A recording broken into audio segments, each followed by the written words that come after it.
In this video, I'm going to show you how to freeze and unfreeze the column and row.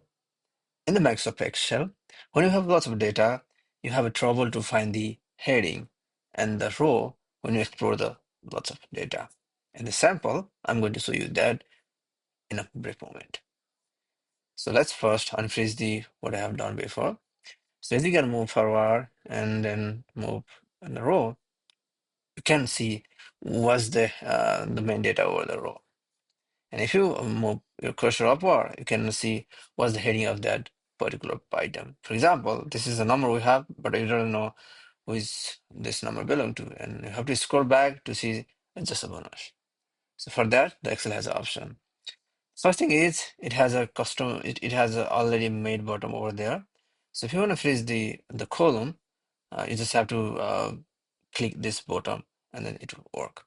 So let's just start with the first button, like a freeze pane. So it will choose the column and the row. So let me click this. So once you click this, you can see the unfreeze pane over there.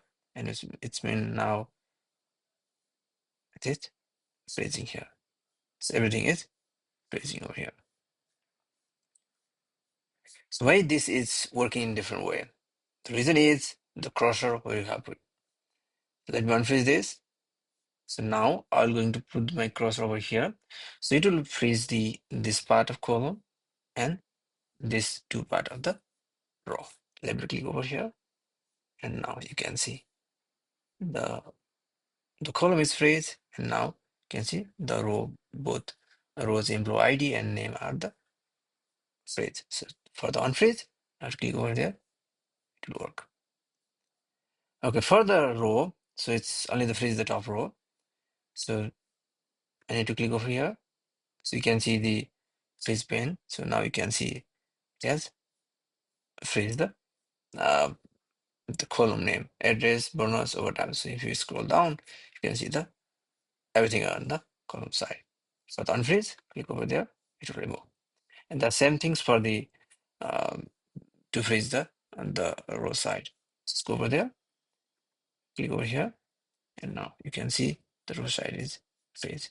So if you want to choose the specific things, like for example, it wants to um, freeze the hours work and the you want to freeze the employee ID, names, and salary. Then you have to choose their cell. So it will choose the area that's gonna freeze that. So I'm choosing this one and freeze pane. And now you see both three rows are frozen and 1 kilometer is frozen. And to remove that, just click over here. And then what are the normal situation? Okay, you have learned this. And thank you so much for your time.